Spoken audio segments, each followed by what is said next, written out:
कौस्तुभधरिणं चिन्मयं परं धाम भक्तचित्तविहारिणं वन्दे मङ्गलश्रीराम।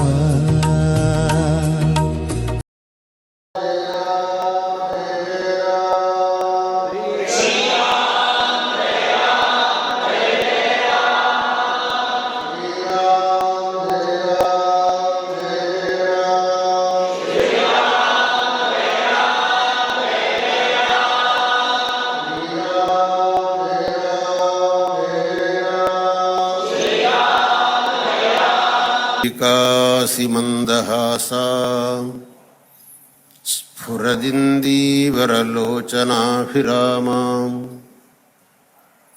अरविन्दसमानसुन्दरास्याम् अरविन्दासनसुन्दरीमुपासे।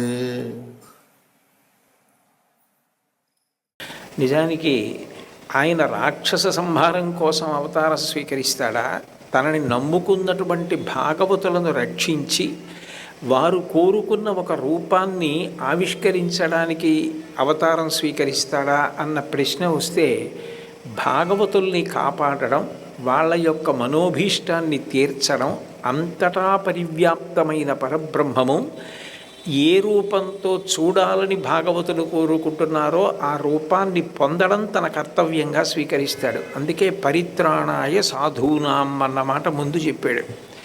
ఎవరైతే నా యందు మిక్కుటమైన భక్తి ప్రపత్తులతో ఉంటారో, నా యందు అంత అచంచలమైనటువంటి భక్తి విశ్వాసములతో ఉంటారో, నేనున్నానని నమ్మి నేను చెప్పినట్టు బ్రతుకుతూ ఉంటారో, అటువంటి వారు నన్ను ఏ రూపంతో చూడాలని కోరుకుంటున్నారో అటువంటి రూపాన్ని నేను పొందుతూ ఉంటాను అన్నాడు. అటువంటి భగవానుడు ఆ భక్తిని పరీక్ష చేసేటప్పుడు యథార్థానికి వాళ్ళ యొక్క విజ్ఞానాన్ని కానీ వాళ్ళ శాస్త్ర ప్రౌఢిమని కానీ పరిగణనలోకి తీసుకుంటాడు అని చెప్పడం కష్టం. ఆయనకి ప్రధానంగా కావలసినది ఏది అంటే భక్తి. ఆ భక్తి అన్న మకరందం హృదయం నిండుగా ఉంటే వాళ్ళని అనుగ్రహించి అసలు ఎవ్వరికీ అందనంత గొప్ప అదృష్టాన్ని కల్పిస్తూ ఉంటాడు. అది అనేక పర్యాయములు ఆయన అవతారముల యందు ప్రస్తుతి చేయబడుతుంది. అది తత్వంగా ప్రతి అవతారమునందు కూడా మనకి అవగతమవుతూ ఉంటుంది.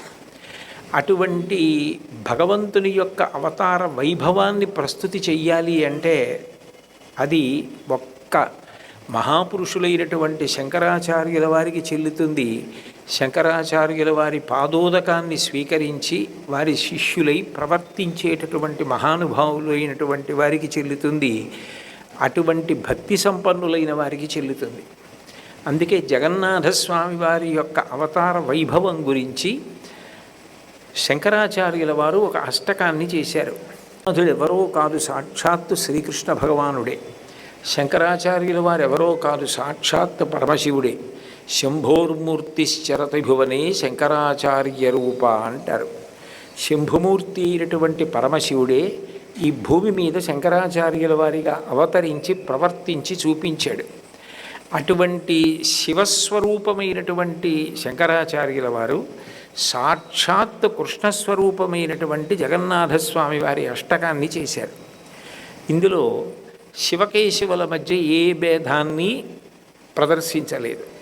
విశేషించి మీరు జాగ్రత్తగా గమనిస్తే అసలు నిజానికి కృష్ణ పరమాత్మ యొక్క ప్రతిజ్ఞని నెరవేర్చడానికి ముందు పరిగెత్తిన వాడు ఎవరంటే శివుడు.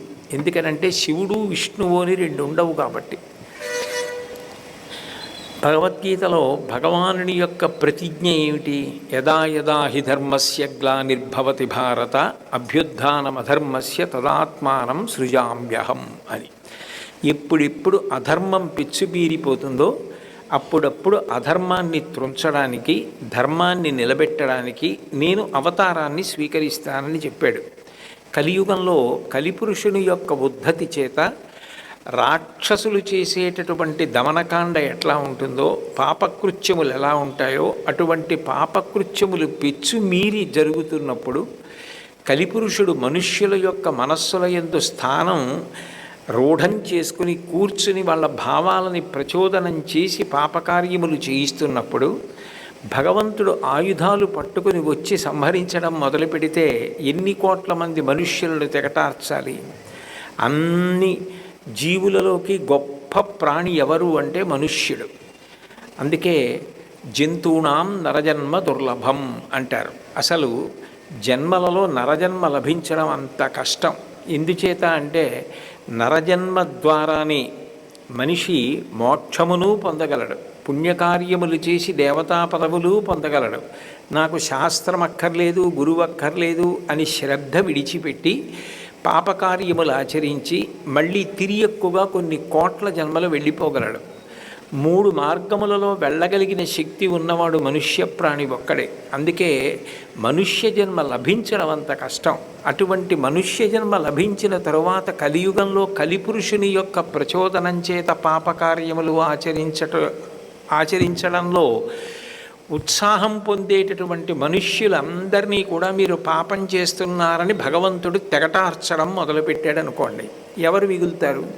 అప్పుడు ఇంత గొప్ప మనుష్య ప్రాణికి సద్గతులు ఎట్లా కలుగుతాయి? అందుకే మనిషిని సంహరించడం కాదు, మనిషి మనసులో కూర్చుని ఉన్నటువంటి కలిపురుషుణ్ణి తరిమి కొట్టాలి. కలిపురుషుణ్ణి తరిమి కొట్టాలి అంటే భక్తి ప్రబోధం చెయ్యాలి, శాస్త్రము యొక్క ప్రమాణమును నిలబెట్టాలి. అందుకే పార్వతీ పరమేశ్వర సమాగమ స్వరూపమై ఆదిశక్తి స్వరూపిడి అయినటువంటి పార్వతీదేవి శక్తి స్వరూపం కాబట్టి సమస్త కదలికలకు ఆమె ఆధారం. పార్వతీదేవి స్వరూపంగా యావత్ భారతదేశం పాదచారి అయి నిరంతరం పర్యటించారు. 32 సంవత్సరాల వయస్సులో అన్ని స్తోత్రాలు రచన చేశారు, ప్రస్థానత్రయానికి భాష్యం ఇచ్చారు, ఎన్నో చోట్ల కుంభాభిషేకాలు చేశారు. తేజస్సు పెరిగిపోయి ప్రజలు దర్శించలేకపోతున్నటువంటి దేవతామూర్తుల యొక్క తేజస్సుని తగ్గించేటటువంటి ప్రయత్నం చేశారు. శంకరాచార్యుల వారు చెయ్యనటువంటి ప్రయోగం లేదు, శంకరాచార్యుల వారు సాధించినటువంటి విజయం లేదు. యథార్థం చెప్పాలి అంటే శంకరాచార్యుల వారి అవతారం లేకపోతే, వేదము ప్రమాణముగా నిలబడకపోయి ఉంటే ఇవాళ మనం చేసుకుంటున్న శ్రీరామనవమి, శ్రీకృష్ణాష్టమి, మహాశివరాత్రి ఇట్లాంటి తిథులు చేసుకునే అవకాశం కూడా లేదు. హృదయం మధురం గమనం మధురం మధురాధిపతేరఖిలం మధురం మధురాధిపతేరఖిలం మధురం వచనం మధురం చరితం మధురం వసనం మధురం వలితం మధురం చలితం మధురం భ్రమితం మధురం మధురాధిపతేరఖిలం మధురం మధురాధిపతేరఖిలం మధురం